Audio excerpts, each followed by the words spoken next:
noite, senhores acadêmicos, senhoras e senhores.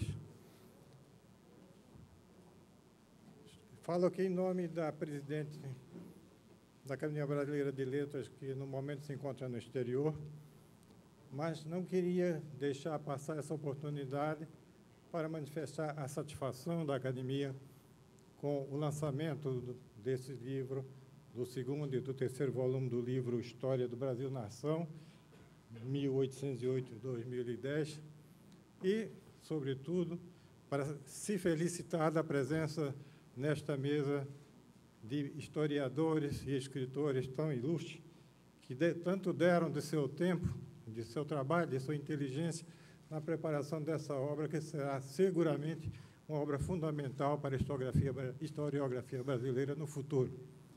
Vou ser muito breve, porque acredito que todos estão aqui não para me ouvir, mas para ouvir os autores do livro. Mas queria deixar constância da alegria da Academia em proporcionar esse encontro entre os autores e o público. Muito obrigado e boa noite.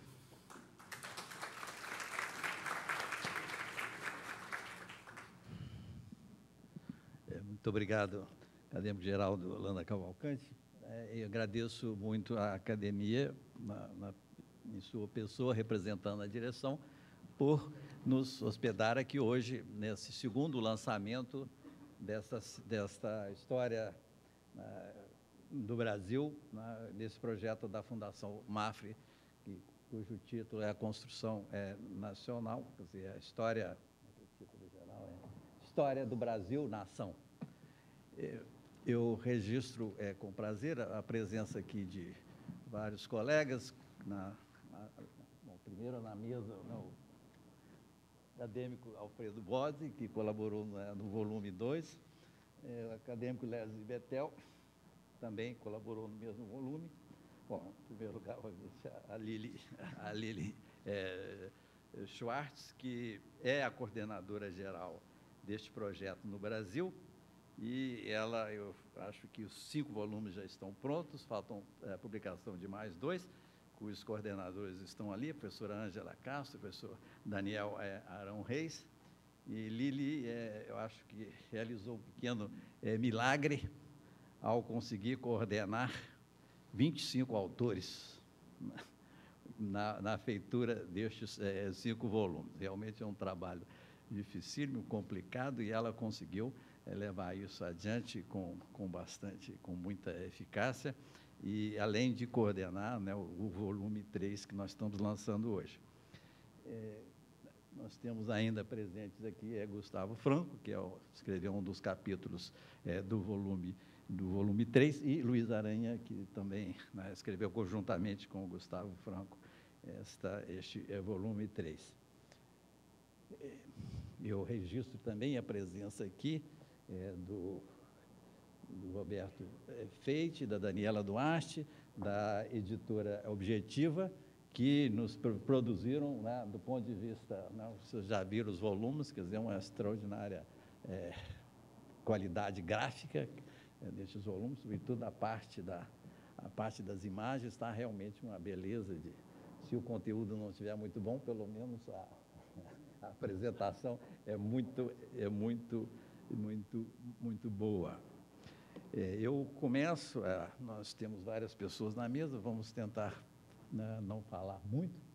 Eu começo pedindo a Maria de Fátima Lima, que é representante da Fundação MAFRE, que nos fale um pouco sobre este projeto da Fundação. Boa noite. Obrigada. Bom, em primeiro lugar, eu quero agradecer a presença de todos aqui essa noite. Para a gente é um orgulho muito grande participar de um projeto de tamanha envergadura como esse. Agradecer à ABL, que abriu as portas para o lançamento desse terceiro volume. Essa é uma iniciativa pioneira desenvolvida pela Fundação MAFRE no Brasil, que tem como objetivo democratizar projetos culturais e informação de qualidade a um número cada vez maior de pessoas. A Fundação MAFRE tem sede na Espanha, e atuação em diversos países latino-americanos, e é uma instituição sem fins lucrativos, criada para promover e financiar atividades de interesse geral para a população. Enfim, nós acreditamos na importância da cultura como fomentadora de um posicionamento crítico e mais consciente por parte da sociedade. As atividades culturais que nós realizamos nos últimos anos aqui no Brasil, por exemplo, têm contribuído para democratizar o acesso à cultura de qualidade a milhares de brasileiros. Nós lançamos no dia 4 de agosto, em São Paulo, uma exposição do impressionismo que conseguimos trazer do Museu d'Orsay de Paris, e em 2 semanas nós já recebemos cerca de 100 mil pessoas. E no dia 22 de outubro, essa exposição vem aqui para o Rio de Janeiro. Todos vocês estão convidados para poder visitar essa exposição, que vai estar aberta no Centro Cultural Banco do Brasil. Por isso, é com muito orgulho que nós habilitamos uma iniciativa tão relevante como essa, que busca documentar, né, o projeto de história, resgatar e disseminar um período fundamental da história do nosso país. Enfim, para finalizar, eu gostaria de agradecer a Lili por dirigir esse projeto para a Fundação MAFRE aqui no Brasil e reforçar que a Fundação MAFRE continuará cada vez mais empenhada em colaborar e investir com o desenvolvimento cultural do nosso país, buscando ações inovadoras para ampliar o interesse das pessoas em relação às atividades culturais. Quero agradecer o Roberto Feite também, da Editora Objetivo aqui, que é um grande parceiro da Fundação nesse projeto, enfim, e a todos que colaboraram. Muito obrigada.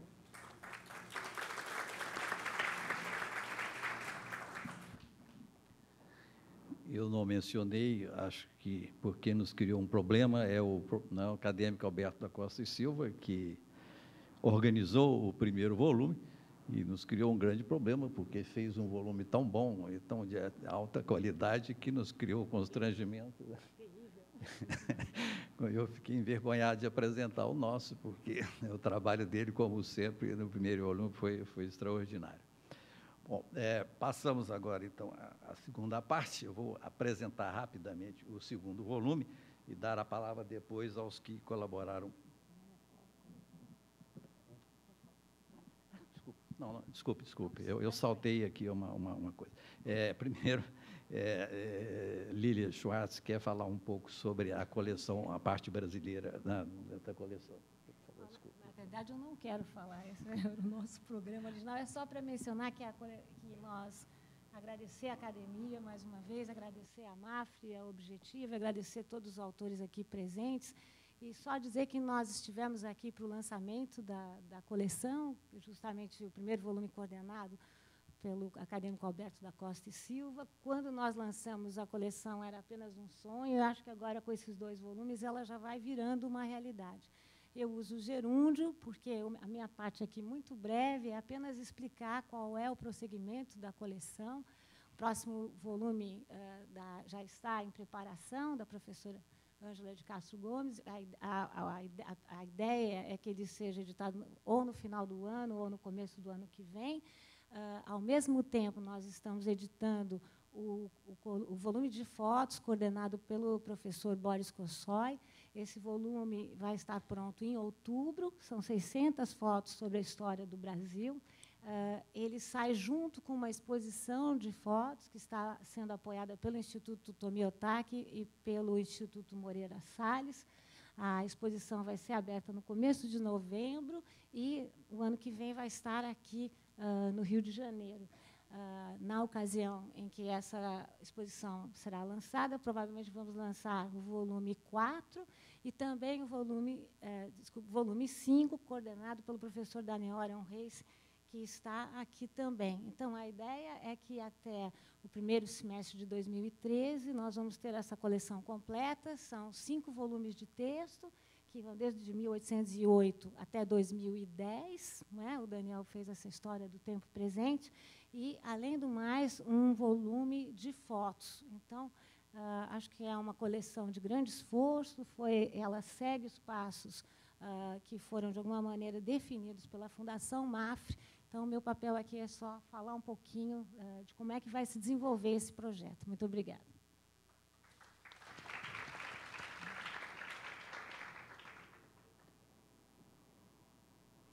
Agora, então, sobre o segundo volume, a Construção Nacional, 1830, 1889, alguns já saiu há algum tempo, não é, nas editoras. eu organizei o livro e, entre os autores, tivemos a felicidade de contar aqui, hoje, conosco, com o acadêmico Alfredo Bose, que escreveu sobre, né, a parte da cultura, e o acadêmico Leslie Bethel, que escreveu sobre o capítulo O Brasil no Mundo. Os capítulos são todos determinados pelo projeto geral do projeto da Fundação Mafra. Então, são sempre, né, o mesmo número de capítulos, com os mesmos títulos, cobrindo, né, as mesmas áreas. 2 dos nossos autores não puderam comparecer e pediram que os desculpasse aqui por isso, que é o professor Sidney Chalub, que é professor titular da Universidade de Campinas, que escreveu o capítulo sobre população e sociedade, e o professor João Antônio, que é professor titular da UFMG, que escreveu o capítulo sobre o processo econômico. A escolha de 2 acadêmicos para participar do livro, o professor Bose e Leslie Bethel, não deve ser vista como clientelismo de minha parte. O problema é que, na área deles, eles são os melhores, então o que eu vou fazer, né?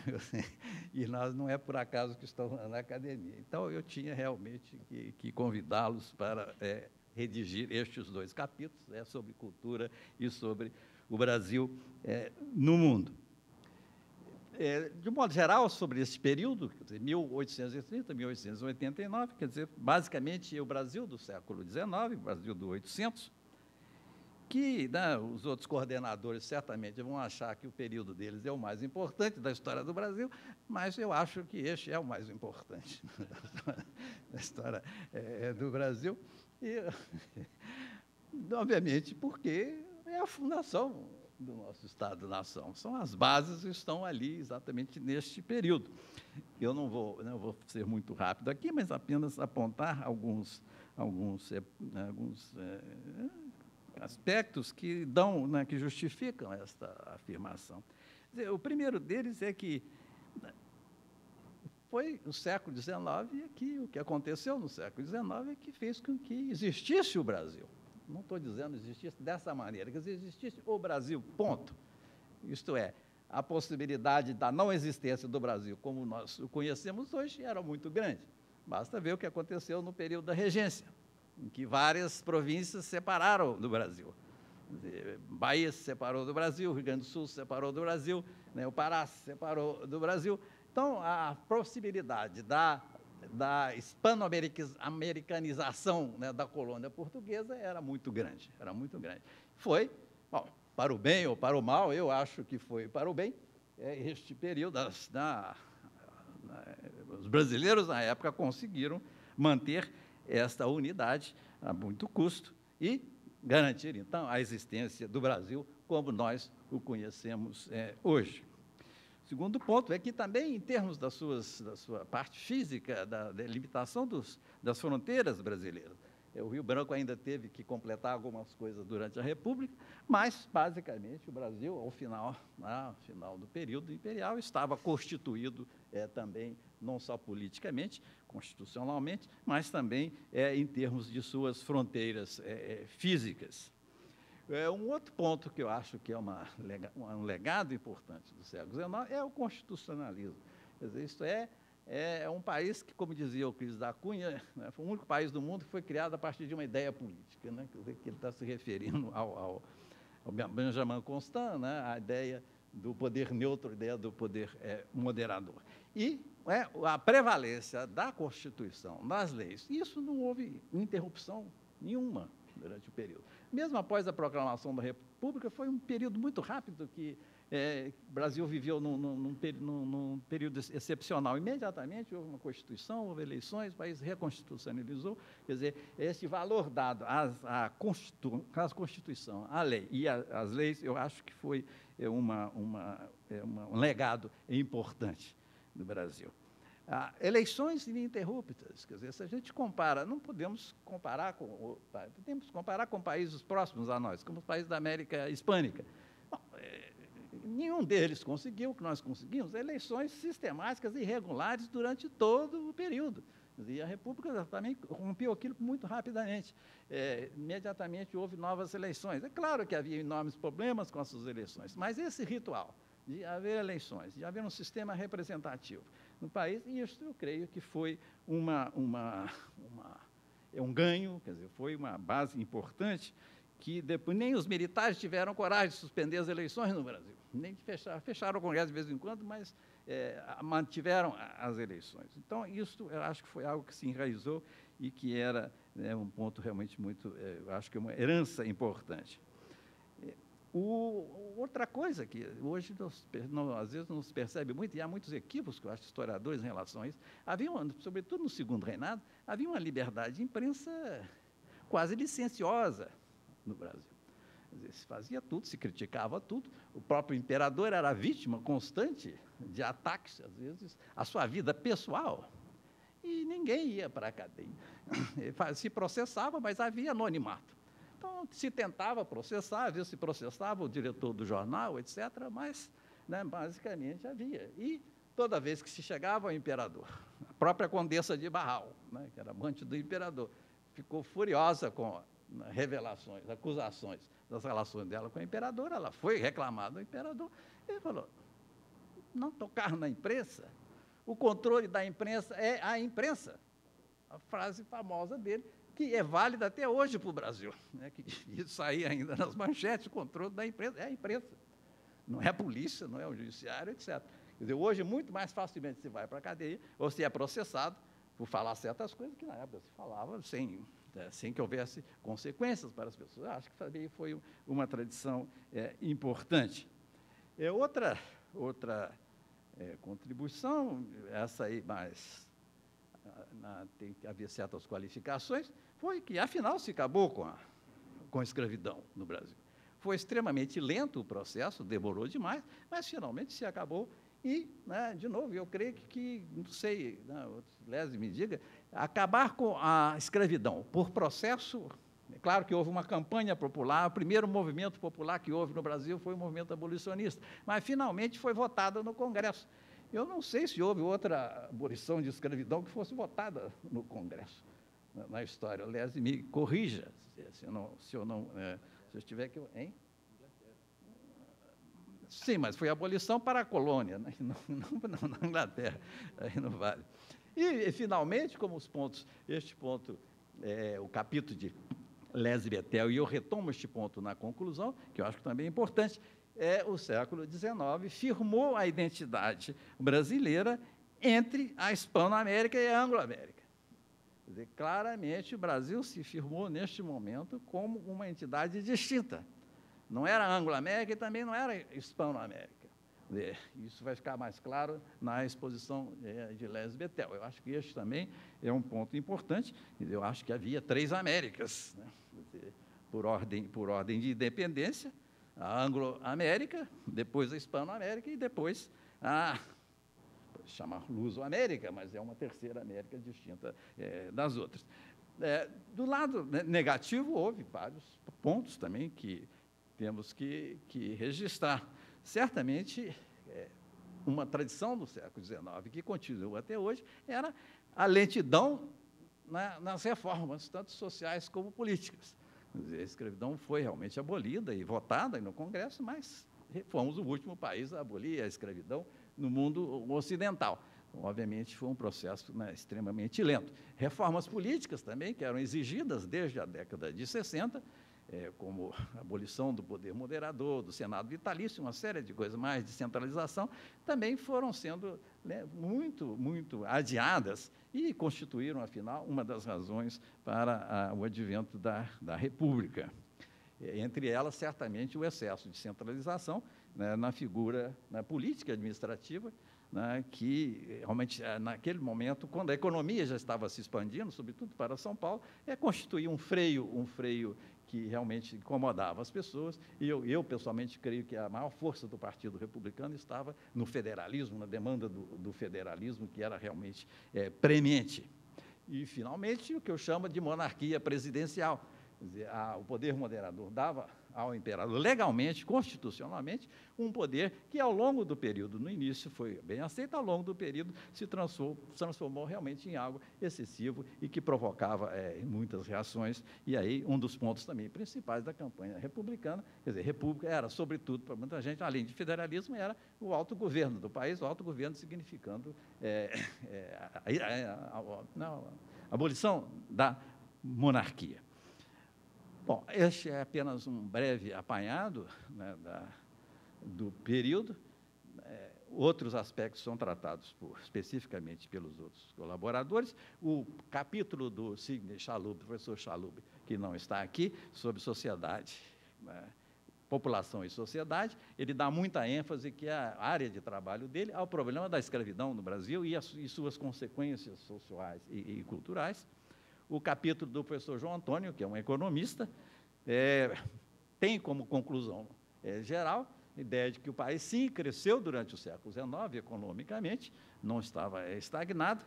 No entanto, este crescimento econômico não redundou numa distribuição de riqueza. Portanto, foi um crescimento que, ao final do período, mantínhamos, né, uma sociedade ainda muito desigual, que, aliás, continua até hoje no Brasil. Hoje saiu no jornal, hoje somos o 4º país na América Latina em termos de desigualdade econômica. Enfim, são coisas negativas que também perduraram e as positivas também. Bom, basta isso como introdução geral. Eu passo a palavra agora para o acadêmico Alfredo Bose, que escreveu o capítulo, um magnífico capítulo sobre a parte cultural do século XIX.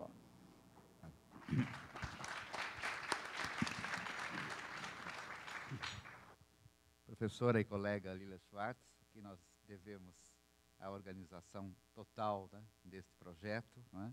Falou com muita admiração como colega, muita estima e também admiração específica pela força com que ela conseguiu coordenar, né, todo o projeto. O professor José Murilo Carvalho, que foi o coordenador e coautor deste livro, e cuja apresentação, vamos dizer, brilhante, né, nós acabamos de ouvir. Professor Leslie Bettel, que agora é nosso sócio acadêmico e é nosso confrade, não é? E professores Gustavo Franco e Corrêa do Lago, que escreveram sobre economia. Para mim é um momento assim, de alegria poder estar aqui, de alguma maneira comemorando, né, o lançamento desse volume. Eu vou ser relativamente breve, porque em razão de outros compromissos que me aguardam em São Paulo, eu peço escusas de não poder acompanhar toda a discussão, mas depois, com certeza, eu vou procurar ficar a par do que se disse aqui. Coube-me o capítulo sobre cultura, do período que vai da regência até o fim do segundo reinado, cerca de 60 anos de vida nacional. Confesso que, diante da amplitude do período e da riqueza de informações de que dispomos atualmente, hesitei bastante antes de aceitar essa empreitada. Mas há amigos aos quais nada se deve negar, e acabei enfrentando o desafio com os resultados que cabe aos leitores avaliar. As tentativas de síntese são sedutoras, mas notoriamente arriscadas. O bom senso exige um trabalho prévio de seleção, quando o assunto é vasto. De minha parte, entendendo cultura num sentido amplo, antropológico, senti desde o início que seria preciso descartar parte considerável do acervo que costumamos preencher com o conceito de cultura. Assim, na grande divisão de cultura letrada e cultura popular, foi necessário que eu escolhesse a primeira, para a qual sempre dirigi meus estudos. Deixemos aos antropólogos a tarefa ingente de explorar as minas da cultura popular, que hoje não se limita ao folclore tradicional, mas está intimamente mesclada com a cultura de massa.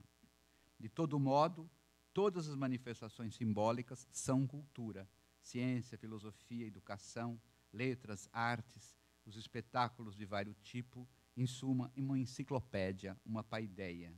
Também aqui impunha-se uma escolha, na qual eu pudesse exercer minhas restritas competências. destaquei literatura e ideias. Mas logo percebi, com nova perplexidade, que eu já tratara da história literária e ideológica brasileira há nada menos de 40 anos atrás, quando compus, com a temeridade dos jovens, uma história da literatura brasileira, tarefa que hoje eu certamente não teria a coragem de empreender. Como, passado tanto tempo, poderia voltar àquele corpus, ciente de que centenas, ou melhor, milhares de livros e teses universitárias já se ocuparam de todos os rincões daquele vasto campo cultural? Eu falo em milhares, sem exagero, pois há pouco tempo a reitoria da USP comemorou, com pompa e circunstância, o fato de nossa universidade já ter alcançado a defesa de 100.000 teses. Não é acachapante? Permitam-me um parêntese. Conversando um dia com um sociólogo, colega meu da faculdade, sobre a obra clássica de Aziz Simão, Sindicato e Estado no Brasil, estudo pioneiro do sindicalismo brasileiro, chegamos à conclusão de que hoje seria impossível repetir a façanha do mestre, pois até uma greve de caminhoneiros perdidos nos confins da Rondônia já foi objeto de teses de mestrado e doutorado. De modo que a pletora do material empírico colhido desanima, quando não desaconselha, qualquer esforço de síntese interpretativa. Ademais, há sempre uma turma aguerrida de pesquisadores ansiosos para pegar no pé os autores que ambicionam e ousam escrever histórias abrangentes. Mas o desafio vinha também de dentro. Quem já dedicou parte de sua vida a um determinado campo de pesquisas e já escreveu sobre ele, sempre hesita em retornar ao que lhe pareceria repetição, mas também espera, por outro lado, que, vendo as coisas de mais perto, pode ter a sorte de encontrar novos dados, abrir novas perspectivas e, no limite, até mesmo alterar o rumo das suas primeiras e talvez já obsoletas interpretações. E ter a coragem de dizer, como Rui Barbosa, acusado de mudar frequentemente de opinião: mudo porque penso. Foi o que me aconteceu, ao menos em parte. Gostaria de relatar em resumo essa experiência que tive ao redigir o tópico sobre cultura entre 30 e 90. Quem faz panoramas de história literária e ideológica e lida com material escrito sente a necessidade premente de relacionar texto e contexto. Mas o que parece à primeira vista óbvio torna-se, com o avanço da análise e da interpretação, um problema. Porque o texto, sobretudo o texto literário, é sempre uma escrita individualizada. E o contexto é necessariamente coletivo, ou no mínimo grupal. Pascal me socorre e me ilumina com a sua indefectível argúcia. Nossos sentidos não percebem nada de extremo. Barulho demais nos ensurdece. Demasiada luz nos ofusca. Demasiada distância e demasiada proximidade impedem a vista. De fato, com a lupa percebemos as mínimas diferenças, mas olhando pelo telescópio, os objetos se igualam e é uma grande mancha informe que divisamos. Se não estou enganado, há ciências que examinam a dinâmica dos contextos sociais, valendo-se de categorias necessariamente poucas, amplas e abrangentes. Parece-me esse o caso da história econômica, se não estou enganado, que está brilhantemente representada nos ensaios dos 2 últimos tomos da coleção, assinados por João Antônio de Paula, Gustavo Franco e Luiz Aranha Correia do Lago. Qual a categoria abrangente e onipresente que enfeixa a vida econômica do Brasil Império? Certamente não se pode deixar de falar em capitalismo, termo que deve ser completado e adjetivado e nuançado para não cair na abstrata generalidade. Capitalismo agrário, capitalismo atrasado, capitalismo dependente, capitalismo escravista, capitalismo patrimonialista, mas sempre capitalismo. É claro que a pesquisa histórica analítica terá muito a observar, acompanhando passo a passo os ciclos do processo, as suas tensões internas entre o mercado e o Estado, os monetaristas estritos e os papelistas, os pró-industrializantes e os anti-industrializantes, enfim, uma vasta matéria, mas a categorização do modo de produção se conserva. Quando, no caso brasileiro, se passa da história econômica para a história política, que inclui a história ideológica, as categorias gerais se desdobram, e é dos contrastes que provém a sua qualificação. No período imperial, a ideologia mestra é o liberalismo, um conjunto de práticas e valores que compartilhamos com os países do Ocidente ao longo do século XIX. No caso brasileiro, José Murilo de Carvalho dá ênfase à continuidade do processo que sustentou a centralização do império e o ideal da unidade nacional. De todo modo, basta atentar para as lutas políticas do Segundo Reinado para verificar que o termo liberalismo em si não significava o mesmo para o Marquês de Olinda e para Joaquim Nabuco. Ambos eram liberais, do ponto de vista partidário mais genérico, mas o primeiro conservador, o segundo progressista. O primeiro autoritário e excludente, o segundo democrático e inclusivo. O primeiro escravista, o segundo abolicionista. Ou seja, nas relações entre a esfera puramente econômica e a ideológica, esta última atenta para diferenças significativas na esfera dos valores e das atitudes, que, embora convivam no bojo de um grande sistema inclusivo, remetem a direções contrastantes do pensamento. Mas ainda aqui as categorias costumam ser poucas e bem marcadas. Cada ideologia ocupa o seu lugar no social do Segundo Reinado, na medida em que as ideologias políticas não são aleatórias ou disparatadas. De certo modo, guardam uma necessária funcionalidade em relação aos contextos onde atuam. Lembro as belas análises feitas por Lucien Goldman a propósito das faixas ideológicas da França de Luís XIV, na sua obra-prima Le Dieu caché. No seio do mesmo contexto econômico geral, Goldman discerniu a ideologia da nobreza de sangue, a da nobreza togada, noblesse de robe, de ascendência jansenista, da burguesia ligada ao rei Sol. As relações desses grupos com o poder e o dinheiro eram diferenciadas. Uns eram aderentes ou conformistas, outros reticentes e esquivos em face do poder real. Há um componente frondeur no baixo clero jansenista. Os valores tampouco são iguais.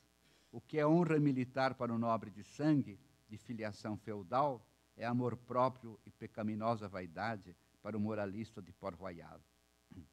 Mas há um momento em que o historiador da cultura deve defrontar-se com criações estéticas, obras da imaginação e do sentimento, expressões da subjetividade produzidas no âmbito pessoal. Como, então, operar aquela relação constante entre o texto e o contexto? Dois caminhos, pelo menos, são possíveis, e ambos foram trilhados na elaboração desse capítulo sobre literatura no Segundo Reinado. O primeiro, mais convencional, mas ainda aproveitável, agrupar os escritores e as obras em torno de estilos histórico-literários, no caso, o arcadismo, o romantismo, o realismo, o naturalismo, o parnasianismo, o simbolismo. Como se vê, do econômico ao ideológico e do ideológico ao estético, cresce significativamente o número das categorias. Certamente, isso não ocorre por acaso. Há no ritmo das produções imaginárias um movimento mais vivo de formas e valores que não se reduz às grandes divisões ideológicas. Os românticos descobrem a beleza da natureza, a profundidade dos sentimentos individuais, o mistério da religião, a grandeza do passado. Os realistas cortam as asas da imaginação e preferem retratar o cotidiano puro e duro, que os naturalistas vão reduzir a leis biológicas da hereditariedade. Os românticos amavam a fluidez da melodia. Os parnasianos preferiam a precisão dos metros neoclássicos. Os românticos acreditavam na identidade de uma língua brasileira, como Alencar. Os parnasianos instauraram um purismo lusitano na sintaxe e no vocabulário.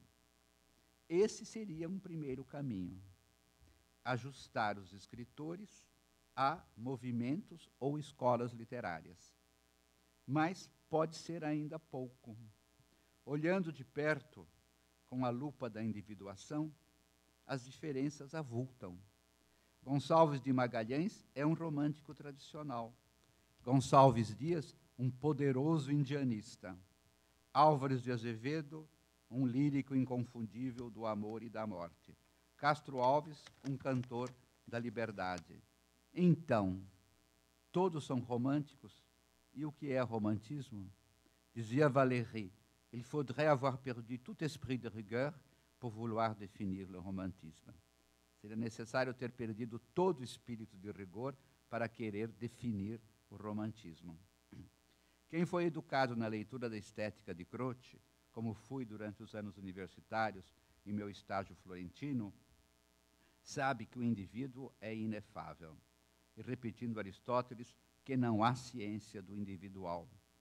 Croce propunha uma história da literatura italiana exclusivamente baseada nos autores, no que seguia seu mestre oitocentista De Sanctis, que escreveu uma fundamental história da literatura italiana nucleada em torno de poetas, a idade de Dante, a idade de Petrarca, a idade de Ariosto, a idade de Tasso. É o autor que dá nome à época, e não vice-versa. Daí o veio analítico e individualizado que dei à minha exposição, embora não haja descartado a vigência de estilos de época, cuja duração, porém, vai encurtando com o andar do século. O que me impressionou realmente, né, resumindo, é que, ao passo que na história econômica as categorias são, às vezes, poucas e, às vezes, unas, né, unificantes, na história ideológica já se começa a fazer um enriquecimento através, vamos dizer, do pró e do contra em cada momento. Na história literária, as categorias se multiplicam e passam a ser identificados como movimentos literários, às vezes de curta duração. Mas, além disso, além dessa brevidade, né, e, portanto, diferenciação das escolas literárias, existe a individualidade. Isto é impossível deixar de escrever sobre um autor, na verdade, falando, vamos dizer, da sua própria história interna, dos seus temas, né? Então, a relação de texto com contexto vai ficando cada vez mais difícil, não impossível, e sempre necessária, mas não suficiente, né? Necessária, porém não suficiente. Vai ficando cada vez mais difícil essa relação na medida que vamos estudando os autores e as obras. Aí, realmente, nós temos que parar, não é?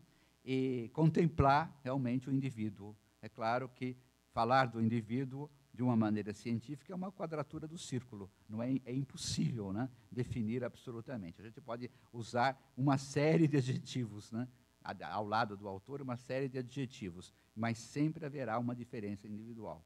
O que não quer dizer que a gente vai renunciar a essa relação. Eu não estou pregando nenhum irracionalismo da minha parte, né? Eu acho que devemos tentar essa relação, mas saber que ela é muito genérica, né, quando nós chegamos. Senão, isso me lembra agora, quando o Gramsci estava preso, né, e ele não pôde acompanhar a educação do seu filho Délio, porque estava na União Soviética, né. Ele foi preso e o filho ficou lá com a esposa dele, e ele, um dos sofrimentos de Gramsci é que não podia conversar com esse menino, não podia nem sequer vê-lo, né, porque ele foi no cárcere, né. Mas escrevia para ele, pedia muito que ele escrevesse. E o menino mandava para ele cartinhas, dizendo: eu estou estudando aqui literatura russa, né? Você pode imaginar isso nos anos 30, né? Eu estudando literatura russa, e eu agora estou estudando Chekhov, né? Então, sabe o que eu descobri? Eu descobri que a literatura é a expressão da sociedade, né? Isto é, Chekhov exprime a sociedade russa. Então, o pai, né, com uma infinita paciência, né, de lá do cárcere, escreveu: sim, eu fico muito contente, meu filho, que você esteja estudando na escola os autores, né? Mas o que você descobriu, você vai descobrir em todos os autores, né? Isto é, todos eles você vai dizer a mesma coisa. Isso é bom, então, você pensar um pouquinho e ver como é que os personagens de Chekhov reagem, como há diferenças entre elas, né? O que significa cada momento da narrativa. Enfim, ele dava aulas anti-stalinistas, né? sem dizê-lo abertamente, né? Para que o menino não ficasse, vamos dizer, um repetidor de fórmulas, né? Isso porque, naturalmente, Gramsci conhece bem a tradição italiana do De Sanctis, de Croce, com a qual ele polemiza, mas da qual ele recebeu muito esse amor à individualidade da arte, né? Enfim, outra experiência que tive ao redigir o ensaio. A certeza que aprendi na monumental história da literatura ocidental de Otto Maria Carpeaux, de que em cada estilo de época se encontra o típico e o seu oposto, o barroco e o antibarroco, o romantismo e os antirromantismos, e assim por diante. Nenhum grande escritor cabe nos limites de um único rótulo. Essa dialética interna tem seu ponto alto em Machado de Assis. Realista, sem dúvida, mas que voltou as costas às ideologias dominantes do último quarto do século XIX, o positivismo e o evolucionismo, ambos satirizados no humanitismo da personagem Quincas Borba. Com Machado de Assis, a teoria dos contextos ideológicos condicionantes muito próximos, colados e sincrônicos, toca seu limite e começa a desfazer-se. As certezas da ciência, que lhe era contemporânea, são ironizadas no alienista. A unidade do eu psicofisiológico aparece truncada no espelho. E a força da linguagem individual do narrador sobreleva todas as determinações do próprio tempo. Reconheço no enigma do seu olhar uma potencialidade de distanciamento que só um conceito dramático e verdadeiramente dialético da cultura pode compreender. Termino agradecendo a oportunidade de dizer essas minhas experiências e saudar os meus colegas da academia presentes, que muito me honram, né? Também com a sua audição. Obrigado.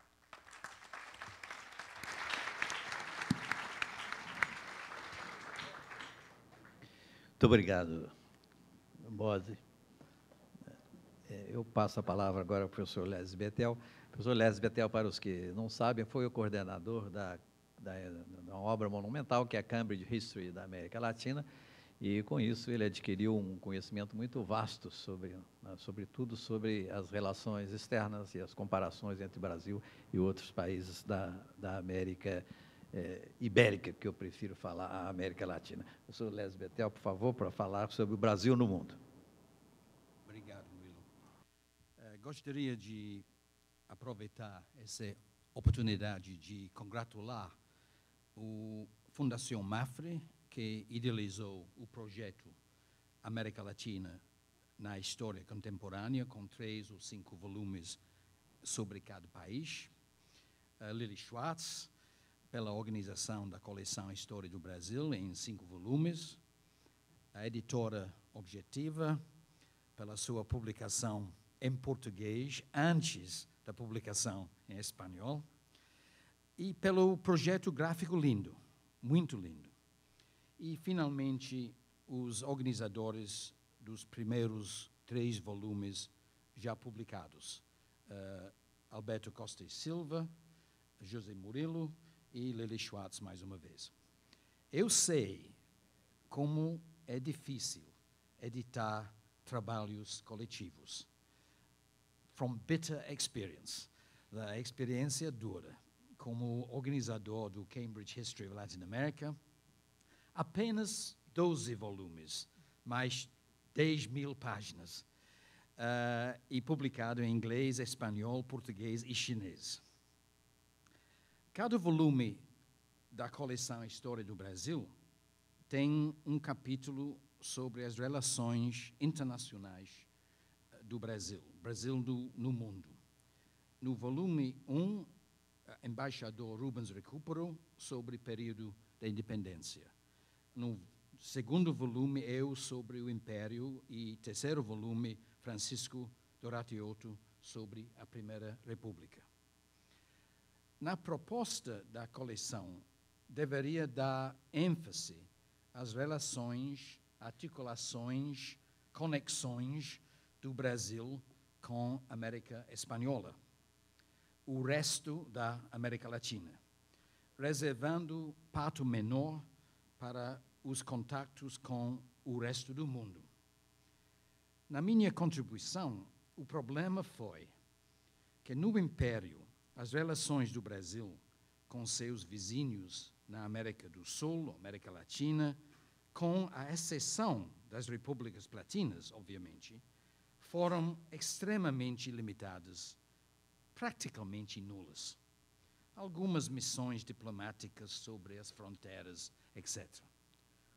O Brasil nunca participou nas conferências chamadas Conferências Americanas do século XIX, até Washington, em 1889. Panamá, Santiago, Lima 2 vezes, Caracas.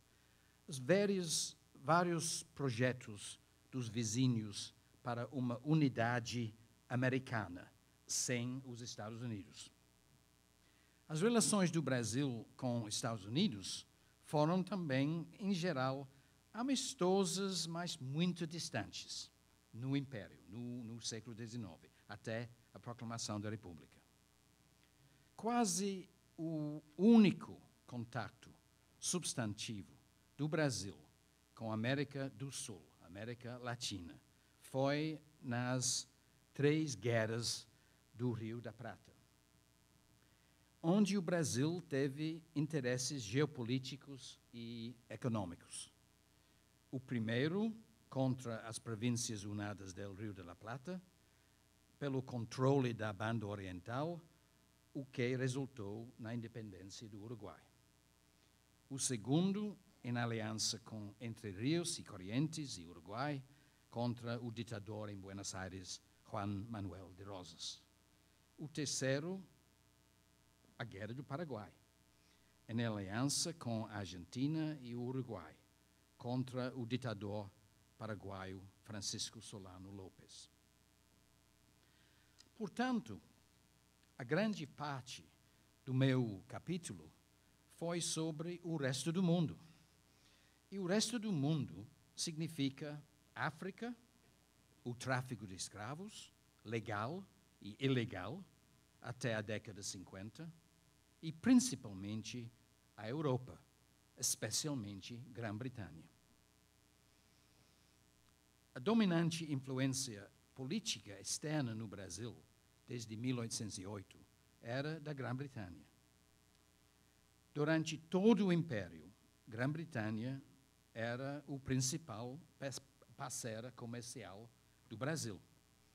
As casas comerciais britânicas forneceram metade das importações de bens de consumo manufaturados e bens de capital.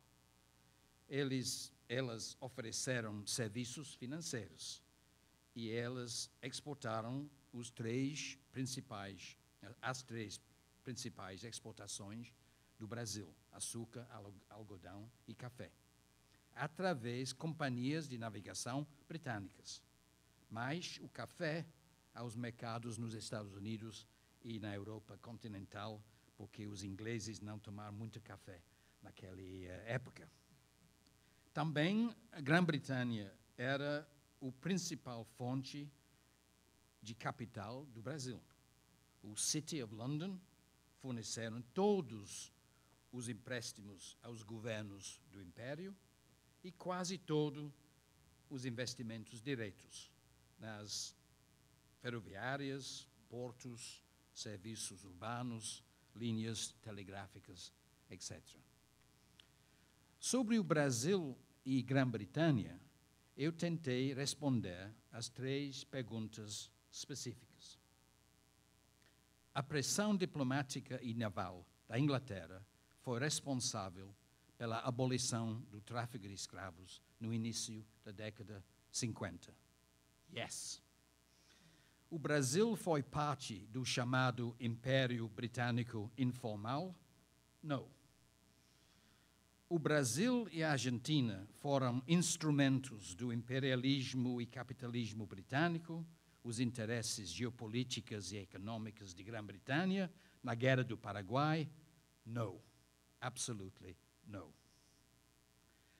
As influências externas dominantes na vida social, cultural, intelectual brasileira no Império foram portuguesa, o legado do passado colonial, fortalecido pela imigração portuguesa nas décadas 50, 60, 70, inglesa, nas classes médias urbanas nascentes, italiana, com a imigração de massa começando na década 70 e principalmente 80, mas, sobretudo, como todo mundo sabe, na elite brasileira francesa.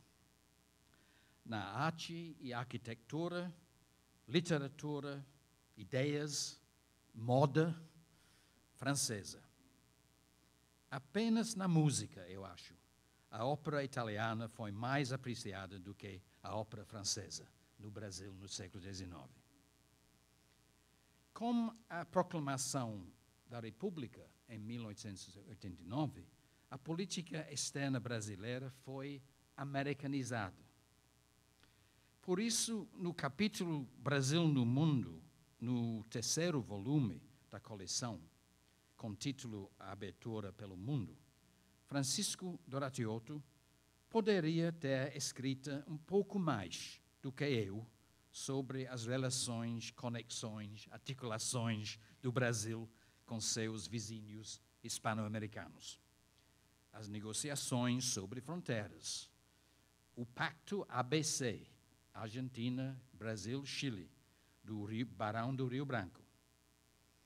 Mas as relações comerciais e financeiras com a Europa, Grã-Bretanha, a França e agora a Alemanha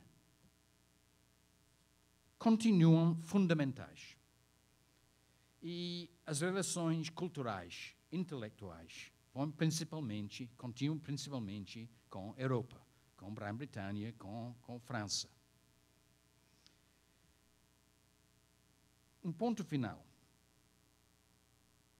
A americanização da política externa brasileira, finalmente, depois do Império,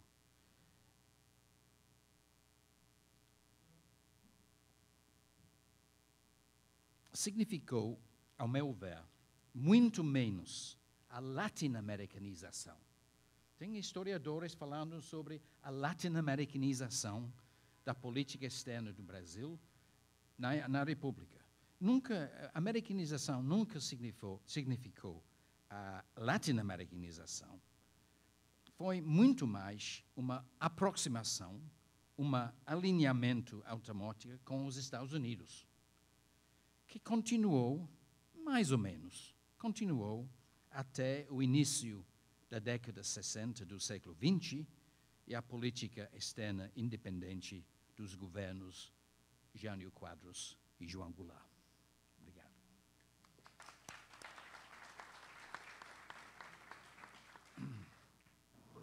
Muito obrigado, Leslie. Eu passo agora a palavra para Lili, que vai falar agora sobre, né, o volume número 3, que também está uma beleza gráfica, né, igual aos outros dois. E ele vai falar que é a coordenadora, então, e autora de 2 capítulos do volume. Por favor, Lili. Muito obrigada. Bom, cabe a mim defender o volume 3 e, por suposto, dizer que o período da Primeira República é, de longe, o mais importante. Agora devo defendê-lo. Em primeiro lugar, se trata de um período paradoxal, no bom sentido do termo, porque é nele que se dá a construção e a implementação de um projeto verdadeiramente republicano. Falhado, por certo, mas a construção que se dá na base de luta, conflito e processo político. Cabe também, nesse período, que se pode reconhecer a construção de um modelo de cidadania que, como todo modelo histórico, é construído em processo, como desenvolvimento, com avanços e com recuos. Em segundo lugar, é possível dizer que esse é um período muito importante, porque ele é dado a todo tipo de contraste, né? De um lado, medidas que prevêem inclusão social, com medidas que prevêem a extrema exclusão social. Na época se dizia: a liberdade é negra, mas a igualdade é branca, no sentido de que, enfim, a abolição prometeu uma liberdade cujo regime político, de alguma maneira, cerceou. Também é nesse período que se dá uma convivência extremada, já iniciada durante o Império, entre imigrantes e população nacional. Convivência difícil, mais uma vez cheia de conflitos, cheia de problemas. Por fim, esse também é um momento em que combina manifestações sociais de todo tipo com práticas autoritárias igualmente de todo tipo. Por isso, e por fim, é nesse período que se dá um choque, já existente, é claro, mas evidenciado, um choque entre aquilo que eram reconhecidos como os vários Brasis. A cidade civilizada, cuja imaginação era europeia, e a realidade local, e, de outro lado, os sertões, esse novo personagem da nossa realidade política, os sertões obscuros, os sertões bárbaros, os sertões, sobretudo, desconhecidos. Por isso mesmo, nesse livro, eu comecei e discuti com o grupo todo, né, pelo nome. Diz Claude Lévi-Strauss, no seu livro Pensamento Selvagem, que todas as coisas são primeiro classificadas, primeiro nomeadas e depois classificadas. Ou seja, primeiro inventam-se os nomes e depois se encontram novas razões de ser para esses nomes. Também Borges chamou a atenção que tudo nessa vida tem nome e o que não tem importância. Foi por isso que eu comecei aqui questionando, muito influenciada pela Ângela de Castro Gomes, que funcionou aqui como era coordenadora e diretora, como uma espécie de diretora do meu livro, sem nenhuma responsabilidade. Comecei questionando o nome República Velha. Esse é o começo do livro, e a pergunta é: por que velha? A ideia é que velha é um nome que foi dado não pelos próprios personagens, mas foi um nome criado por Getúlio Vargas, que, na mesma proporção e perspectiva, chamou ao seu período de Estado Novo. A ideia entre novo e velho é absolutamente evidente, assim como o uso ideológico dos termos. O que esse volume mostra é justamente, por onde eu comecei, a ideia de que esse é um período onde se experimentaram vários projetos de institucionalização, vários projetos e modelos de cidadania, esse conceito de história tão longa, mas de definição tão difícil, e onde se ensaiaram também várias imagens do que seria esse Brasil. O Brasil civilizado, o Brasil urbano, o Brasil do fenômeno das ruas, a rua que é o grande personagem desse contexto, a rua e a multidão, ou o Brasil perdido, o Brasil dos desertões, como se dizia, ou o Brasil de Euclides da Cunha, grande personagem desse contexto, que escreve Os Sertões, autor dessa casa, o primeiro best-seller nacional, e que apresenta ao Brasil, por incrível que pareça, uma outra face da mesma nação. Os capítulos que compõem esse livro seguem uma perspectiva crítica e polêmica de acordo com o contexto, com esse contexto propriamente dito. A Hebe Matos, professora da Universidade Federal, que não pôde estar aqui, que se desculpou, escreve um capítulo muito bonito, muito polêmico, falando justamente desse ambiente das mobilizações populares, esse ambiente das manifestações populares, do jacobinismo radical, mas também polemiza com a historiografia mais tradicional, que vinculou a Primeira República exclusivamente ao jogo das oligarquias tradicionais e mostra o papel dos estados menores. Francisco Doratiotto, que o Leslie já apresentou aqui, apresenta um capítulo muito bonito, mostrando os impasses de um momento em que a América Latina era entendida pelo lema "somos da América e queremos ser americanos", expressão que ganha lugar, diferente da expressão anterior do "somos da América, mas queremos ser europeus". Francisco Doratiotto também destaca a participação, quase como um ícone, do Barão de Rio Branco, a atuação no caso da Bolívia e a construção do modelo de relações internacionais para o país. Esse capítulo também é aquele que vai lidar com o impasse gerado pela Primeira Guerra Mundial e o papel do Brasil, né, o único a participar do conflito, enviou 13 aviadores à Grã-Bretanha, né, numa missão médica à França. Não foi um papel destacado, mas, enfim, um papel importante para avaliar, medir o lugar que o país queria ter nesse concerto que então se montava. O capítulo do professor Elias Saliba, professor titular da Universidade de São Paulo, é o capítulo sobre cultura, um capítulo muito bem-humorado, com citações irreverentes, e eu menciono uma delas aqui, que ele diz que define um pouco esse contexto da Primeira República. Hei de ter sempre a mentalidade de 1903, rua estreita, bonde de burro, casa de pasto, piada de Emílio de Menezes. A frase irônica é de autoria do escritor Agripino Greco e resume um pouco essa grande vitrine mundana do Brasil, que, enfim, ia se constituindo nesse Brasil Belle Époque. O capítulo é feito de poemas, ensaios, romances, filmes, e mostra, sobretudo, a existência de vários modernismos e essa nova ânsia que o Brasil tinha de se apalpar e de se reconhecer, finalmente, um pouco diferente, né? Esse é um momento, então, na minha opinião, e acho que na opinião dos vários colaboradores, que é um grande sementeiro para a compreensão desse Brasil atual, dessa especificidade do Brasil atual. É um momento em que a mestiçagem, não mais tanto biológica, mas como cultural, começa a aparecer como uma feição do país, como uma identidade do país. Enfim, é um pouco nesse sentido que eu defendo a maior importância do volume 3. O que eu não poderia fazer como diretora, mas, enfim, nessa ocasião, José Murilo me obrigou a essa atitude radical como o período que eu defino aqui no livro.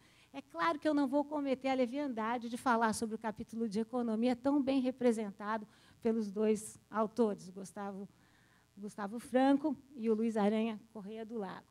O que eu quero dizer, apenas dizer que, como os outros capítulos, o capítulo deles, como vocês todos verão, terão a oportunidade de ver, é marcado por uma argumentação polêmica, uma verve crítica, né, e uma provocação em relação também aos modelos de historiografia mais tradicionais. Mas eu deixo que eles o façam. Muito obrigada.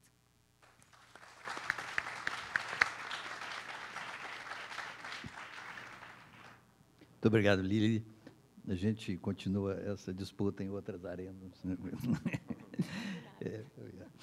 Eu passo agora a palavra ao Luiz Aranha, que vai falar sobre, que fez juntamente com o Gustavo Franco, né, o capítulo sobre o processo econômico. Aliás, aqui não está chamado de processo econômico, tá? Não está. Tá, sim, tá, processo econômico. Então, por favor, Luiz Aranha, com a palavra. Obrigado. Alô? Está funcionando. Bom, em primeiro lugar, eu gostaria de agradecer o convite da professora Lila Schwartz para escrever um capítulo nesse terceiro volume. E também o privilégio de participar de um debate com debatedores tão ilustres nessa mesa. Antes de abordar assuntos mais específicos do nosso trabalho, eu gostaria de começar com uma visão de longo prazo e de economista do período 1822 a 1930, colocando o Brasil num contexto internacional, destacando alguns aspectos econômicos e sociais de caráter mais permanente e talvez com certo abuso de estatísticas. Por ocasião da independência, o Brasil era um país pobre. Em 1820, ressalvando que as estimativas disponíveis estão sujeitas a grandes margens de erro, grande parte dos países também era pobre. Provavelmente, as diferenças de renda per capita entre os países mais ricos e os mais pobres não excediam um fator de 3:1 ou 4:1. A renda per capita do Brasil provavelmente era 1/3 da renda per capita britânica e metade da dos Estados Unidos e de países europeus ocidentais, e talvez 60% da renda per capita espanhola. A renda per capita também era ligeiramente inferior à do Japão, do Império Russo e do México, e muito pouco superior à da China e da Índia. Enfim, a renda per capita do Brasil era praticamente igual à renda per capita média mundial. No longo século XIX até 1913, vários países se industrializaram, reduziram taxas de mortalidade infantil, com importantes avanços na esperança de vida ao nascer e taxas de alfabetização e de matrículas escolares. Também passaram por significativas mudanças estruturais, com forte queda da participação da agricultura no produto interno bruto e na população economicamente ativa. Em todos esses quesitos, o Brasil ficou para trás. Aumentou consideravelmente o hiato de renda per capita, não somente entre o Brasil e os países mais avançados, mas também entre o país e vários países latino-americanos, notadamente a Argentina e o México. Em 1913, a renda per capita do Brasil era cerca de 54% da média mundial, contra cerca de 97% em 1820. Ou seja, apesar de algum crescimento em termos absolutos, o Brasil era comparativamente mais pobre do que em 1822. Na verdade, no período imperial e até 1913, a renda per capita do Brasil cresceu com oscilações, talvez cerca de 0,3% ao ano, média que mascara desempenho melhor da área cafeeira e a estagnação nordestina. Mas em vários países no mesmo período, essa taxa foi da ordem de 1% ou pouco mais. Entre 1870 e 1913, em diversos países se aproximou de 1,5%, caso do Japão, foi de 1,8% nos Estados Unidos, 2,5% na Argentina e até 2,2% no México durante o Porfiriato. O desempenho negativo da primeira década republicana não foi suficientemente compensado pelo maior crescimento às vésperas da Guerra Mundial, no contexto do boom da borracha e do Convênio de Taubaté. E ainda que o crescimento tenha sido mais intenso durante o conflito e no pós-guerra, a renda per capita brasileira cresceu cerca de 0,9% ao ano cumulativamente entre 1889 e 1930, novamente observando diferenças regionais. Essa taxa era insuficiente para recuperar o atraso com relação à maioria dos demais países. Como Gustavo e eu ilustramos no nosso trabalho, por volta de 1929, a renda per capita da Argentina era quase 4 vezes superior à brasileira, a dos Estados Unidos quase 6 vezes e a do México e de Portugal cerca de 1,5 vezes, enquanto os múltiplos correspondentes ao Reino Unido e à Espanha eram cerca de 5 e 2,6. Somente após 1930, quando deixou de ser viável o modelo agrário exportador centrado sobre o café, que caracterizou boa parte do Império e a Primeira República, ocorreram mudanças estruturais e uma aceleração da taxa de crescimento da renda per capita para cerca de 3% ao ano no longo período 1930 a 1980, com uma crescente industrialização. Quanto a aspectos sociais, se tentasse computar um índice de desenvolvimento humano tão em voga nos dias de hoje, levando em conta a esperança de vida ao nascer e níveis educacionais, a situação do Brasil também se apresentaria como muito precária até 1930. A esperança de vida ao nascer, computada em cerca de 33 anos no período 1860 a 90, continuava entre 33 e 34 anos em 1910 e alcançaria pouco menos de 43 anos entre 30 e 40. Em contraste, às vésperas da Primeira Guerra Mundial, nos países mais avançados da Europa, a esperança de vida já excedia 50 anos. Em 1930, era cerca de 60 anos nos Estados Unidos e no Reino Unido e 54,5 anos na Argentina. A mortalidade infantil, que hoje em alguns países é inferior a 5 por 1.000 nascimentos, entre 1930 e 40 ainda era no Brasil de 158 por 1.000, quando já caíra para 60 ou pouco mais por 1.000 em diversos países avançados.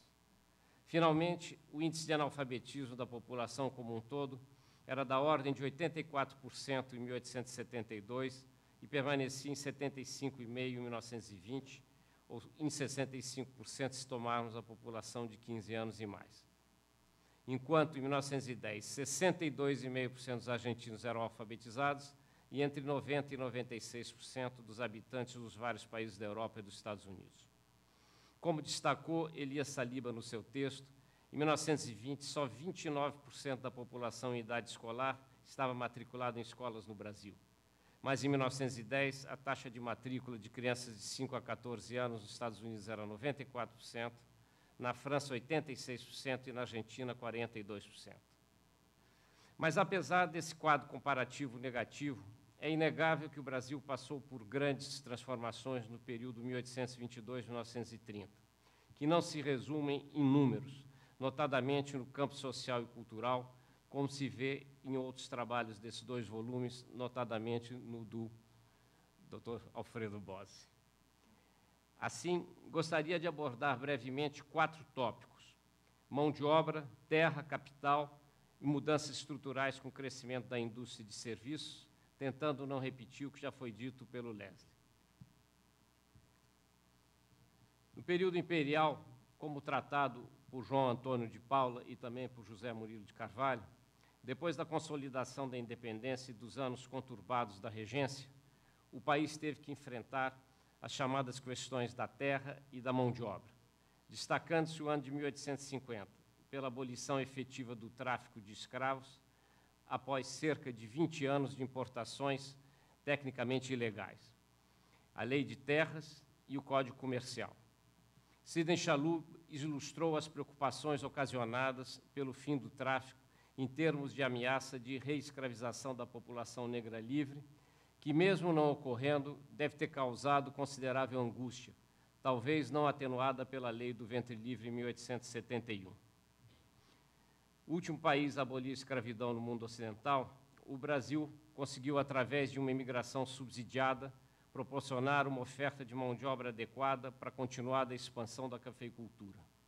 Mas isso ocorreu, em parte, em detrimento da população local e dos libertos, aos quais não foram oferecidas as mesmas oportunidades, e num momento em que novas teorias sobre caracterização de raças ganhavam parte da intelectualidade do país, como mostram Alfredo Bose e Elias Saliba nos seus trabalhos respectivos. A Lei de Terras de 1850 acabou consolidando a posição dos grandes proprietários, que transformaram posse em propriedade, mas não impediu a bem-sucedida formação de pequenas propriedades no sul do país, baseada na imigração europeia, ainda que envolvendo a venda dos lotes. Esse tipo de colonização naquela região não enfrentou a oposição de uma classe proprietária ávida por braços e que impediu a passagem de qualquer legislação de tributação da terra. Eventos subsequentes agravariam as diferenças do sul e da região cafeeira para com o Nordeste em decadência, fortemente abalado pelas secas nos anos 70. Aquela situação perduraria na Primeira República, mas cabem alguns comentários. Foi, de fato, muito difícil o acesso dos imigrantes à propriedade de terras rurais na região cafeeira, mas, de uma maneira geral, os imigrantes foram bastante bem-sucedidos e muitos, eventualmente, tiveram propriedades urbanas. A cafeicultura se caracterizou por grande mobilidade de mão de obra entre propriedades, e, excetuando talvez o caso dos japoneses, não houve um endividamento sistemático e permanente dos imigrantes. A interrupção da imigração italiana para o Brasil em 1901 e 1902 resultou mais da inadimplência dos cafeicultores para com os colonos do que uma situação desfavorável de dívidas, conforme confirmam os relatórios dos cônsules italianos. Em 1894, já ocorre uma greve bem-sucedida de 15 dias nas oficinas de uma ferrovia do Rio Grande do Sul, e não cabe ver como desprotegidos os imigrantes estrangeiros. Foi bem mais precária a situação dos libertos e dos negros em geral, como mostram os textos de Lili Schwartz e de Saliba, em certa medida. Mas esses tiveram importantes manifestações culturais, tanto através da música como da literatura, destacando-se naturalmente Lima Barreto. Precária também foi a situação dos nordestinos, expulsos pela seca para a região amazônica, onde a maioria foi explorada pelos seringalistas. Quanto ao capital, o Brasil apelou para capitais estrangeiros, mas sem desenvolver dependência semelhante, por exemplo, à do Império Otomano e do Egito, em que as principais potências assumiram o controle das alfândegas e das finanças por volta de 1875. Retomada a capacidade de elevar tarifas a partir de 1844, quando venceu o tratado com a Inglaterra, que decorrera do reconhecimento da independência, o governo central aumentou sua capacidade de ação e, após a supressão da revolta praieira em 1848, poder dedicar recursos para promover certas atividades econômicas. Através da garantia de juros, só resgatada em 1902, conseguiu-se atrair capital para as estradas de ferro e serviços públicos, e também, malogradamente, para engenhos centrais de açúcar. É evidente que o país sofreu pressões externas, notadamente para a abolição definitiva do tráfico, conforme demonstrado por José Murilo e Leslie Bethel. Mas o desempenho da dívida imperial foi muito bom. Depois de dificuldades dos anos 1820 e excetuando-se a Guerra do Paraguai, os títulos brasileiros muitas vezes estiveram próximo do par e foi possível, às vésperas da República, converter a dívida de 5% em títulos com juros de 4%. Nisso, o país se distingue favoravelmente de muitos vizinhos. Como mostra Leslie Bethel, o empréstimo externo de 7 milhões de libras por ocasião da Guerra do Paraguai coincidiu apenas com cerca de 15% dos custos da guerra, o resto sendo suprido por recursos nacionais, mostrando a capacidade de arrecadação do governo, que continuou a se basear principalmente na tributação do comércio exterior. Já o período republicano se caracteriza por vários funding loans e reescalonamentos, explicados no texto com Gustavo, quando café e endividamento assumiram nova dinâmica. Nos anos 20, não faltaram ao Brasil money doctors, na figura das missões Montagu e D'Abernon, visando supervisionar as contas do Brasil e promover instituições modernas, entre aspas. Mas, apesar da missão Niemeyer de 1931, o Brasil seguiu rumos próprios na renegociação da dívida externa. No período imperial, 16 estradas de ferro de capital estrangeiro, com 2,9 mil quilômetros de vias, num total de 9,6 mil em operação em 1889, receberam boa parte das garantias de juros pagas num período de 30 anos, num montante de 11 milhões de libras esterlinas. Quando se observa que o investimento estrangeiro total beirava 25 milhões em 1885, pode-se colocar questões quanto àquele mecanismo de financiamento. No Brasil, a construção de estradas de ferro teve efeitos limitados em termos de capacidade de produção local de equipamentos e locomotivas, que tanta importância adquiriu em outros países. Mas houve também poupança interna. O governo imperial responsabilizou-se pela estrada de ferro Pedro II e algumas indústrias surgiram no final do período imperial, notadamente as indústrias têxtil, de calçados e vestuário e de bebidas e alimentos, muitas vezes com capital nacional. Entre 1889 e 1913, consolidou-se a indústria têxtil de algodão, que possivelmente atendia cerca de 4/5 do consumo interno naquela última data, como também a de cervejas e outros bens de consumo não durável. As alternâncias de câmbio valorizado ou desvalorizado, ora favoreciam a importação de equipamentos, ora serviam de barreira a produtos importados. Não é possível discutir em detalhe aqui a questão da industrialização na Primeira Guerra, bastando registrar algum aumento de capacidade, apesar do corte de importação de equipamentos. Na década de 1920, surgiram novos setores, como cimento e aço, e montagem de veículos, química e farmacêutica. E houve pesados investimentos em equipamentos têxteis, criando capacidade ociosa que seria aproveitada após 1930. Mas o crescimento industrial foi errático, com grandes flutuações e ainda dependente da ênfase da política governamental na cafeicultura. Assim, em 1930, a indústria respondia ainda por apenas 15% do produto interno bruto, diante de 35% da agricultura e de 50% do serviço. Transformação estrutural muito incompleta, com ainda cerca de 2/3 da força de trabalho empregados na agricultura, apesar de um claro início de processo de substituição de importações. Em suma, graças às estradas de ferro do período imperial e que no período republicano passaram de 9,6 mil para 32,5 mil quilômetros em 1930, as obras de portos e outros investimentos públicos antes de 1913, complementadas por outros na década de 20, o Brasil criou alguma infraestrutura básica e São Paulo ultrapassou o Distrito Federal na área industrial. Falhou, lamentavelmente, na educação já no período imperial, quando o ensino primário e secundário não era da alçada do governo central. Esse deve ser visto como um fator crucial no atraso relativo do Brasil, ainda que seja de mensuração difícil. A concentração em poucos produtos de exportação Entre 1908 e 12, café e borracha respondiam por 81% do total, e na década de 20 o café por cerca de 3/4, não propiciou uma diversificação da economia que viria após o choque externo da crise mundial. Mas isso é assunto de outro volume.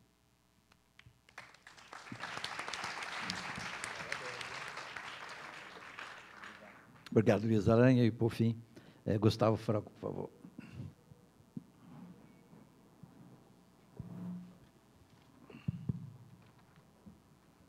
Muito boa tarde a todos. É difícil não ser repetitivo, difícil falar por último. A começar as repetições pelos agradecimentos. Foi um privilégio participar desse volume, da coleção, e também é um privilégio estar aqui. E uma satisfação que tem muito que ver com o modo como a coleção se organizou, a filosofia que está presente em todos os volumes, esta de falar para o leitor comum e não para historiadores, não se utilizar notas de rodapé. Tudo isso deu ao volume uma leveza que me encantou e acho que é sempre um desafio para nós economistas, mas, de todo jeito, é das maiores virtudes dessa coleção e das maiores satisfações de ter participado dela. Nós somos dois autores aqui do capítulo sobre economia. Eu espero que isso não seja interpretado como nenhuma forma de dominância do aspecto econômico sobre qualquer outro dos aspectos aqui da República Velha, perdão, da Primeira República. Na verdade, acho que outro dos grandes encantos de participar desse experimento foi o diálogo interdisciplinar que Lili nos impôs.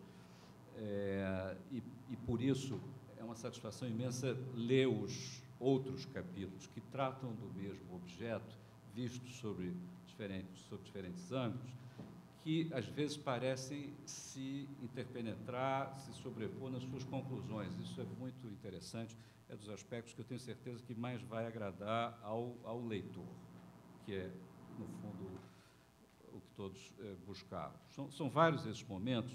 Eu queria, a título de exemplo, mencionar 3 deles que vêm do capítulo da cultura, escrito pelo professor Elias Saliba, que não está aqui presente, mas é, por exemplo, encantadora a passagem onde ele fala dos intelectuais missionários no início da República, onde eles dizem, aspas, o país queria trocar de toalete, ou trocar de figurino. É também interessante, uma outra passagem do Euclides da Cunha, essa, onde ele diz que nós vivemos um ambiente completamente fictício de uma civilização de empréstimo. Uma terceira passagem é o próprio professor Saliba descrevendo o período como a história de uma longa e persistente desilusão. Todas essas 3 passagens servem perfeitamente como conclusão para o que ocorreu com a economia. Eu não teria dificuldade em buscar coisas semelhantes no capítulo da política. Talvez um enredo comum, mais universal, e aqui uma ajuda para Lili em defender o ponto de que este período é o mais interessante de todos, é que o tema aqui é o desconforto com o moderno, a destruição criadora como um desafio permanente para uma sociedade preguiçosa e acostumada com a monotonia, seja no campo econômico, político e social, própria do império, que subitamente se destrói de uma forma, às vezes, caricata. Isso se vê no episódio do conselheiro, do contestado, da revolta da vacina, todos descritos de forma extraordinária pela professora Hebe Matos, no seu capítulo, bem como os episódios onde há uma mediação entre o moderno e o tradicional, a expressão, inclusive, é dela, o caso do padre Cícero, da forma como ele efetuou esse sincretismo aí entre o moderno e o atrasado. Há também o impagável episódio narrado pelo professor saliva a propósito da abertura, uma pequena piada carioca, a propósito da abertura da nova Avenida Central, em 1912, Avenida Rio Branco, como conhecemos hoje, onde o único prédio que desmoronou por erro de cálculo foi o prédio do Clube de Engenharia. Era, talvez, o retrato dessa época confusa. Os fracassos militares nossos em Canudos também eram os contrastes entre o que havia de mais moderno no armamento da época contra o que havia de menos moderno em matéria de organização social. Outro episódio narrado pelo professor Doracciotto, a propósito das relações internacionais, foi quando o nosso bravo cruzador Benjamin Constant, em 1897, foi à ilha de Trindade fincar um pesado marco assinalando a posse da ilha, depois de uma controvérsia com a Inglaterra, e o marco não conseguiu desembarcar em razão das condições do mar. E improvisamos uns pedaços de bambu lá com a bandeira. Enfim, é a época das ideias fora do lugar, uma expressão cunhada, inclusive, a propósito dos contrastes desse tempo, da história do Brasil pelo método Confuso, do Mendes Fradique, que é um dos observadores desse episódio da Avenida Central. Ou seja, por toda a parte, a Primeira República está repleta de ritos da modernidade aplicados a uma realidade que não podia ser mais distante do que era moderno. A professora Hebe Matos, no seu capítulo, por exemplo, se refere a eleições, aspas, como um rito necessário, como a homenagem que o vício presta à virtude. Uma descrição surpreendente para eleições, vista com os olhos de hoje, mas muito própria para o que era o rito eleitoral daquele tempo. Portanto, interessante, sintomático. Agora, exatamente o mesmo pode ser dito por nós, economistas, sobre o padrão ouro, que aparece tão conspicuamente no nosso texto, e é uma criatura um pouco obscura para quem não é economista. A obsessão, inclusive, dos homens da época com o padrão ouro motivou Celso Furtado, por exemplo, a dizer que isso era devido à incapacidade mental do homem público da época de capturar a realidade brasileira do ponto de vista crítico-científico. Uma crítica séria.